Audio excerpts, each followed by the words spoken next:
Olá pessoal, essa é a nossa 13ª videoaula sobre a equação de Euler-Cauchy. Essa videoaula está dividida em duas partes, das quais essa é a primeira, a parte sobre a teoria. Depois nós vamos fazer a parte 2 com exemplos da equação de Euler-Cauchy. Essa aula foi postada semana passada, mas tinha um erro no vídeo, estava sem som, eu não sei o que aconteceu, e dessa vez ela está reformulada, torcendo para que dê tudo certo dessa vez. Então vamos lá. Primeiro vamos definir o que é uma equação de Euler-Cauchy, ou equação de Cauchy-Euler, ou ainda equação de Euler. A forma geral dessa equação de Euler-Cauchy é essa que você encontra aqui. Isso aqui é uma equação de Euler-Cauchy de ordem n. É uma equação a derivadas da função incógnita y, onde aparece constantes a0, a1, até a índice n, constantes reais, e aparece também um termo multiplicando a derivada, uma função não constante multiplicando as derivadas. E existe uma relação, são sempre termos do tipo potência, tá? A potência que multiplica a derivada correspondente é sempre de mesma ordem. Então aqui você tem a potência primeira multiplicando a derivada primeira. Depois você vai ter um termo que x ao quadrado multiplicando a derivada segunda, e assim por diante. Então, o termo geral da equação tem essa cara aqui. Tem um coeficiente constante, uma potência de ordem n vezes a derivada de ordem n. Nós vamos nos ater ao caso particular em que n igual a 2. Então eu tenho uma equação como essa que aparece aqui embaixo. Tá? Então você tem uma constante a vezes x ao quadrado vezes a derivada segunda de y em relação a x, uma constante b vezes x vezes a derivada primeira de y em relação a x, mais uma constante c vezes y igual a zero. Essa equação não está definida quando x é igual a zero, de tal forma que eu tenho que especificar o domínio ou para os x positivos ou para os valores de x negativos. Eu estou arbitrando aqui o domínio em que x é positivo. Isso não perde generalidade nenhuma. Toda essa teoria funcionaria da mesma forma se eu tivesse arbitrado x negativo. Muito bem. Como é que eu vou resolver esse tipo de equação? Bom, eu vou propor primeiro uma solução que vai ser também uma potência de x. Então, eu estou supondo que existe uma função y que é do tipo x elevado a r, onde r é um número real, é uma potência. Essa proposta faz um certo sentido. Por quê? Porque a derivada de y, você sabe calcular a derivada dessa função aqui, a potência diminui em uma unidade. Então, r vezes xr elevado a menos 1 é a derivada desta y aqui. Mas lá na equação, a derivada primeira aparece multiplicada por x, de tal forma que quando você multiplicar isso aqui por x, você recupera a mesma potência que você tinha antes. A mesma coisa acontece na derivada segunda. Na derivada segunda, a potência de x vai diminuir em 2, tá? Mas como esse termo aparece lá na equação multiplicado por x ao quadrado, de novo a potência x elevado a r é recuperada. De tal forma que todos os termos, todas as parcelas dessa equação, em todas elas aparece a mesma potência, que é x elevado a r. Aparece aqui porque é a derivada vezes x, e aparece aqui porque é a derivada segunda vezes x ao quadrado. Então, quando você substitui aquela função, aquela proposta de solução nessa equação, né, todas as parcelas têm o mesmo x elevado a r, e existe alguma chance aqui de eu conseguir ajustar esses coeficientes r de tal maneira que a equação tenha solução. Então vamos tentar fazer isso aqui. A primeira coisa que eu faço é colocar esse x elevado a r em evidência. Né? Isso aqui é o que sobrou nesse procedimento. Depois eu faço um ajuste aqui, colocando... ainda isso não foi isso que eu fiz. Né? Agora eu vou usar o seguinte argumento. Eu estou resolvendo isso aqui para x diferente de zero, de tal forma que todo esse termo que está no parênteses é que tem que ser igual a zero para que essa igualdade seja satisfeita. Muito bem. Agora eu faço um ajuste desses fatores que estão aqui dentro do parênteses, de tal forma que eu acabo recaindo numa equação do segundo grau, uma equação algébrica em R. Né? Lembre-se que A, B e C são constantes conhecidas, né? Elas são as constantes que compõem a equação de Euler-Cauchy para cada exemplo, de tal forma que eu tenho uma equação do segundo grau, que é uma equação simples de resolver, e eu resolvo essa equação, chamada de equação característica, para encontrar quais são as potências R que eu tenho como solução ali. Existe uma alternativa, né? Ao invés de eu supor que existe uma solução na forma de potência, para eu chegar à solução, que é fazer uma mudança de variável. Esse método é bastante diferente no começo em relação ao outro, mas no final, obviamente, a solução é a mesma, né? Eu estou fazendo uma mudança de variável onde eu estou mudando a variável independente. A minha equação, esse x aqui é a variável independente lá na equação. A equação é em y, e y depende de x. E eu vou trocar ln de x por t, de tal forma que eu tenho que calcular aquelas derivadas que aparecem na equação, que são do tipo dy dx, d2y dx2, em função dessa variável nova. Como é que eu faço isso? Eu faço isso usando a regra da cadeia. Pela regra da cadeia, eu posso escrever dy dx como esse produto aqui, dy dt, dt dx. dt dx eu calculo a partir dessa relação e pronto. Eu estabeleci aqui uma relação entre a derivada de y em relação à variável original, x, e a derivada de y em relação à variável nova, t. Tá ok?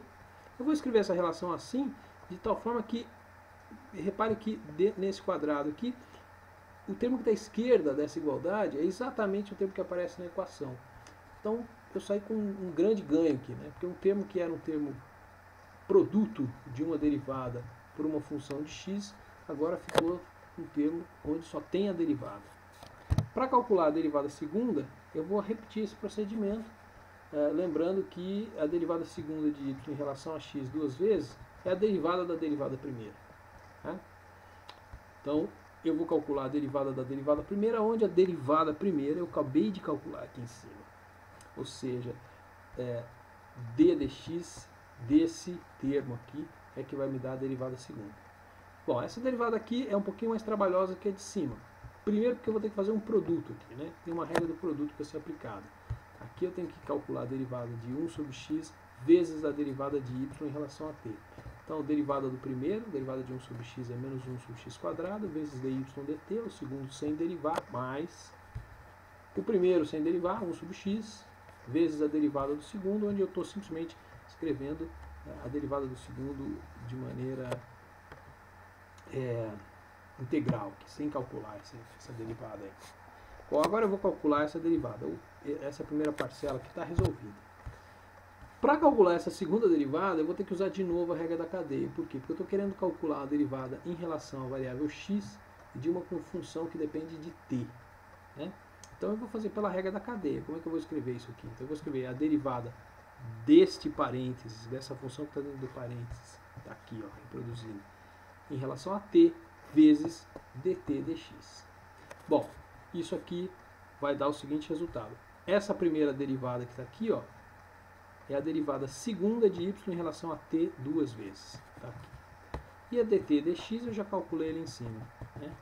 A dt dx é a derivada de t em relação a x, onde as duas estão relacionadas por essa expressão aqui, é 1 sobre x. Eu faço o produto de 1 sobre x vezes 1 sobre x aqui, que vai dar 1 sobre x ao quadrado.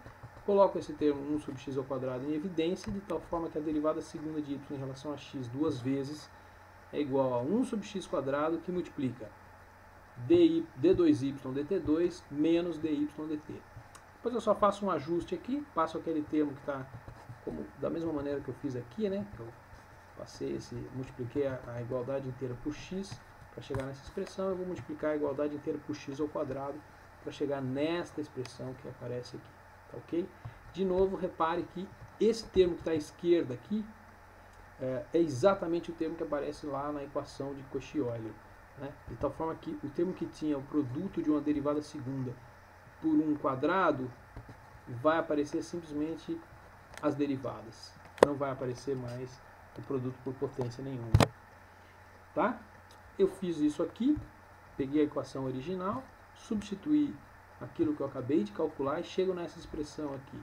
Eu só vou reagrupar agora os termos que tem a derivada primeira, né? Tem um multiplicando b, tem um multiplicando menos a aqui, e vou chegar nessa expressão. Repare que essa expressão é uma equação de segunda ordem a coeficientes constantes, tá? A equação de Cauchy-Euler não é uma equação a coeficientes constantes, porque tem aquelas funções de x multiplicando, aquelas potências, mas essa aqui é. Ou seja, aquela mudança de variável que eu fiz, de trocar ln de x por t, me conduziu a uma equação a coeficientes constantes. Por que eu fiz isso? Porque essa equação a coeficientes constantes, eu sei resolver. Né? A gente já viu como é que resolve isso. O que eu faço?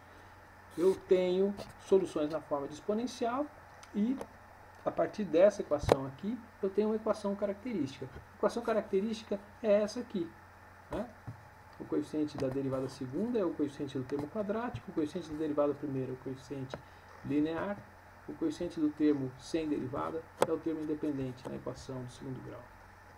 Repare que essa equação aqui é idêntica à equação característica que a gente obtém, que está aqui, ó, quando a gente faz a suposição de que existe uma solução na forma de potência. Ou seja, esses dois métodos estão equivalentes. Eles vão construir exatamente a mesma solução. Bom, o que acontece agora? Acontece agora que eu vou resolver essa equação característica, e essa equação característica, que é uma equação algébrica, vou ter três casos distintos de tipos de solução. Primeiro, eu posso ter duas raízes reais distintas, tá ok? Então, no caso de eu estar trabalhando ali com aquela equação com coeficientes constantes em t, eu tenho soluções exponenciais. Então, tem uma solução que é e elevado a r1t, onde r1 é uma dessas raízes reais distintas. Isso é a solução da equação a coeficientes constantes em t. Mas a equação que eu estou resolvendo, a equação de Cauchy-Euler, é em x. Então, eu tenho que retornar a variável original. Como é que eu retorno a variável original? Eu uso a relação que existe entre essas duas variáveis, a variável nova t e a variável antiga x. O que é isso? T é ln de x, está aqui. Agora é só você usar propriedades de logaritmos e você vai chegar que essa exponencial de e elevado a r1t, quando expressa em termos da variável x, vai virar essa potência, x elevado a r1. Tá ok? Portanto, isso mostra que mesmo partindo desse procedimento, eu vou conseguir uma solução na forma de potência. A mesma coisa vale para R2, tá? É análogo todo o desenvolvimento aqui, e você vai chegar numa segunda potência. Essas duas soluções são LI. Isso você tem que fazer o Wronskiano para verificar isso.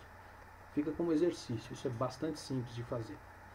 Essas soluções sendo LI, eu estou resolvendo uma equação de ordem 2, a teoria que a gente viu para equações de ordem 2 vale para a equação de Cauchy-Euler também, porque é uma equação linear. Tá ok? Então, a solução geral é uma combinação linear dessas duas soluções, que eu escrevo aqui embaixo. Tá ok?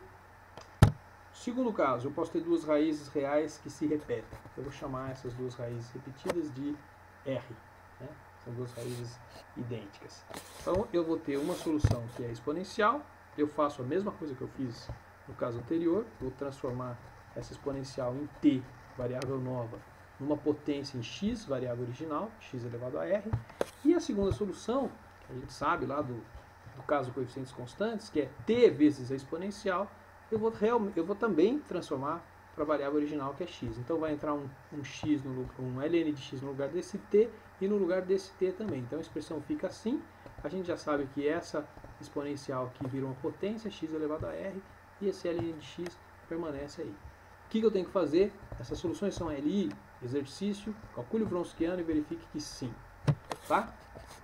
São LI, tenho duas soluções LI para uma equação de ordem 2, portanto, a solução geral é a combinação linear dessas duas, como expresso aqui embaixo. E o terceiro caso seria quando eu tenho duas raízes que são complexas e conjugadas. Tá? Vamos considerar aqui alfa a parte real dessas raízes e beta a parte imaginária. O que eu tenho?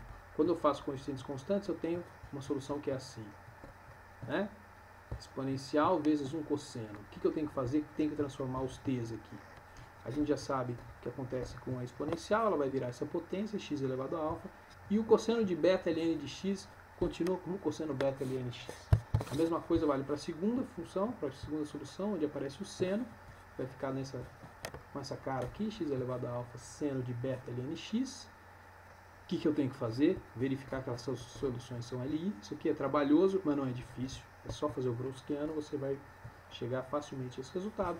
Portanto, a solução geral, combinação linear dessas duas. Ok? Então é isso, pessoal. É isso.